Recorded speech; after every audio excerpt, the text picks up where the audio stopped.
I like tib-fib stuff.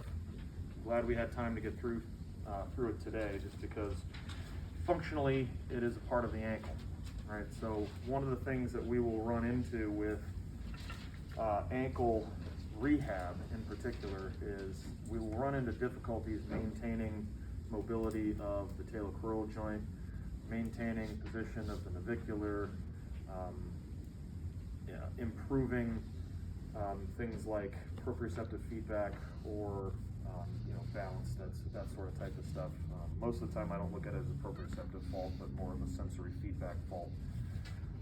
If we don't have ways of correcting the associated things that occur around the tib-fib, right? So it's always good when we get a chance to get through this stuff during this course. But the tib-fib is your typical, it's actually should be considered a typical bicondylar joint, right? So it's got a joint articulation up here, the superior component, and a joint articulation down here at the inferior component. The articulation up here is a reasonably decent size, right? We're talking about something on most people would be about the size of my thumb.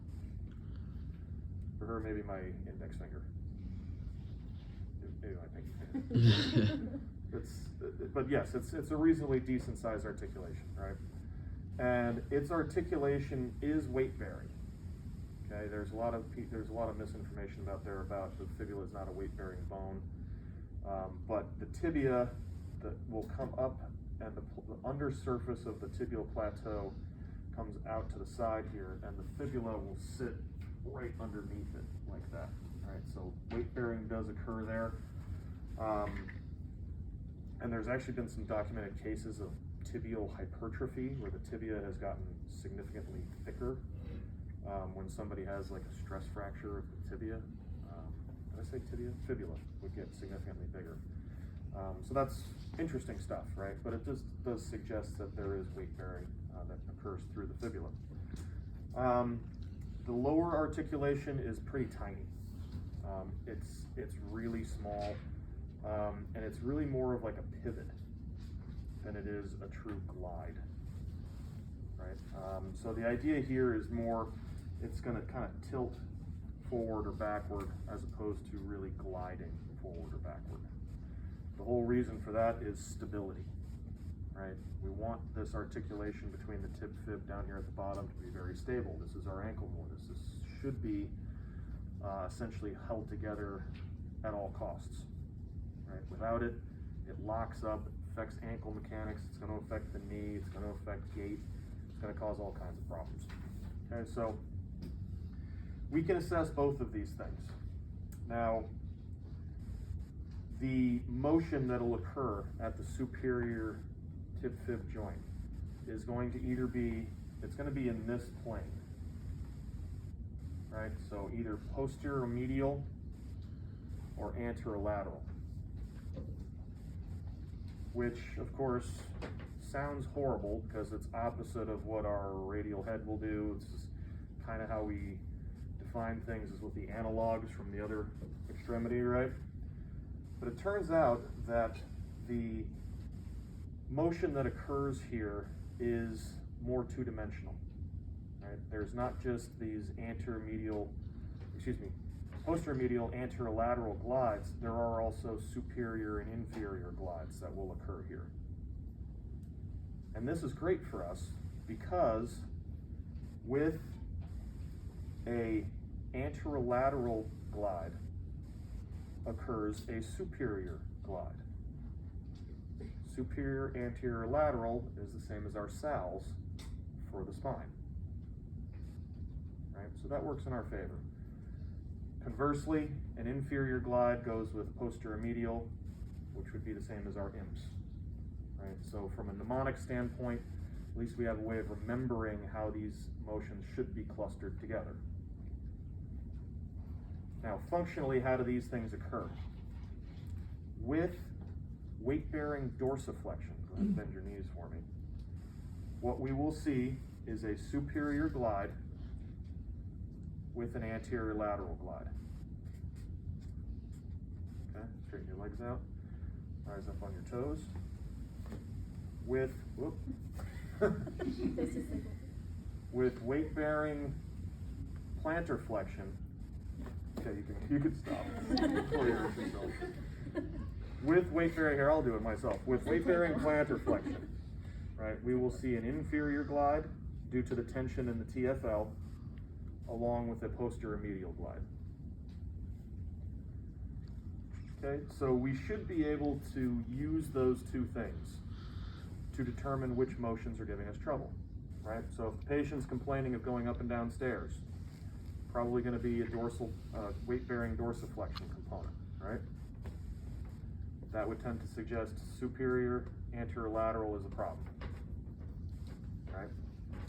If the patient is, so the patient happens to be in dance class, a ballet class, something like that, a lot of weight-bearing plantar flexion, that would be our suspicion that it's inferior posterior medial. That's the problem, right? So we should be able, or potentially even somebody that's driving their car, right? Pushing down on the gas pedal, pushing down on the brake pedal. So, you know, somebody comes in with claims of discomfort here, right? We're just looking at, and they say, yeah, it hurts when I drive. Okay, well, let's look at those two glides. Let's check it out, see what the component is that's not working.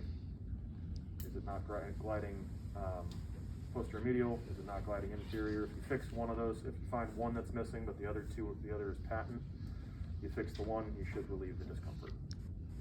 Really that simple. Okay? So how do we assess this stuff? There's a couple of ways, right? So we can actually look at relative height, right? Not a huge fan of positional testing in most cases, but I do use it for the tib-fib. In standing, we can also look at whether or not we actually see it elevate. Now, typically I'd be right in front of them when they do this. I'd say, you know, go up on your toes, and I'd assess for the inferior glide from there. Go ahead and come on down. And then I'd say bend your knees, and I'd assess for a change in position there. Okay, come on back up. So we can do it that way. We can also do it with axial rotation. Okay, now what should happen here, if I put my finger on the tibial tuberosity and then on the kind of the posterior lateral portion of the fibular head, I would ask her to rotate her trunk to the right. What I should see is that the motion at the fibula gets taken up earlier than at the tibia. Okay, and so what will have happen is these 2 points will actually move apart. Right, so that would be consistent with a posterior medial glide, rotating away from the side you're testing. If we have her rotate the opposite direction, again, the fibular motion gets taken up sooner, the fibular motion gets taken up sooner, hopefully I said that, and the tibia continues, so these 2 points should come closer together. That should be consistent with an anterolateral glide. Are we following so far? I see some nodding, I see some falling asleep. All right, well that's our active testing, active weight-bearing testing. So it should give us a pretty good idea of what we need to look for. Let's lay you down on your back. Okay, now, passive mobility testing. This is really simple. We're going to grasp the fibular head. We're going to swing it. Again, this, with our joint plane, this will vary pretty significantly from one person to the other, how deep this joint is. In some people, it's very planar. In others, it's going to be much more curved.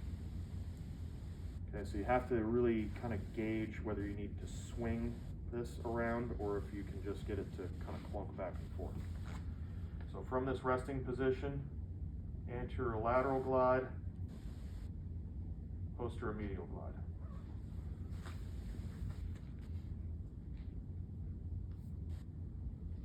Good so far? All right, good. Now, this is my favorite way to test for inferior and superior. I'm going to line up their heels together, try and get the knees and the hips as even as symmetrical as I can. I'm going to look at the relative height of the fibular heads, gauging for discrepancies. And then I'm going to do the same thing at the inferior joint, judging for relative superior-inferior discrepancies. I have found positionally that this actually comes back pretty good as far as testing. Okay, now you could also look at the inferior joint from an anterior-posterior perspective, but like I said, it's really more of this kind of pivoting motion that will have occurred as opposed to a true translatory thing. But you can get a good feel for that there as well. Okay, if I'm going to look for a loss of inferior glide, because I do need an end feel, correct? I always come across from the opposite side of the table, and I'm going to do one of two things. On her, just from a size perspective, I'm probably going to try and hook here in between the web space and my thumb onto the superior portion, and I'm going to glide inferiorly. Okay. If I'm looking for a superior glide, again, I'm going to need, there we go. I'm going to put something under the knee just so the knee is not totally locked out. And I'm going to come on to the base of the fibula here. Again, on her, I'm using this web space. On somebody with a larger fibula, fibular base, fibular head, I may use the heel of my hand here right in between, right like this, right? So, but for her, just because of size considerations, I'm going to get right in there and assess for superior glide.